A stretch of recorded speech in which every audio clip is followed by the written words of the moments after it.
నమస్తే అన్న, అందరికీ నమస్కారం.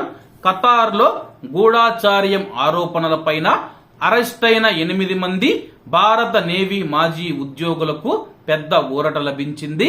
వివరాలేకి వెళితే వీరికి సంబంధించిన మరణశిక్షను ఇప్పటికే ఖతారు న్యాయస్థానం జైలు శిక్షగా మార్చింది.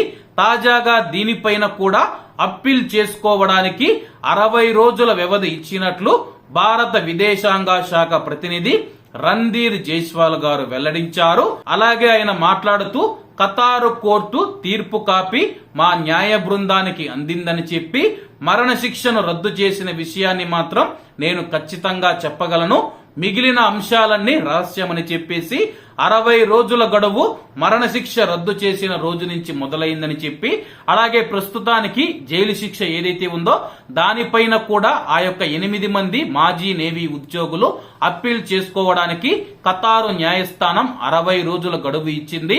అలాగే ఆ యొక్క 8 మంది మాజీ నేవీ ఉద్యోగులలో విశాఖకు చెందిన మన తెలుగు వ్యక్తి కూడా ఉన్నారు. వాళ్ళందరూ జైలు శిక్ష నుంచి కూడా తప్పించుకొని క్షేమంగా వాళ్ళ యొక్క కుటుంబాల దగ్గరికి చేరుకోవాలని చెప్పి మనమందరం ఆ యొక్క భగవంతుని ప్రార్థిద్దామన్నా. ఇప్పటికే వాళ్ళ యొక్క కుటుంబాలు మరణశిక్ష నుంచి వాళ్ళు తప్పించుకోవడంతో చాలా సంతోషంగా ఉన్నారు.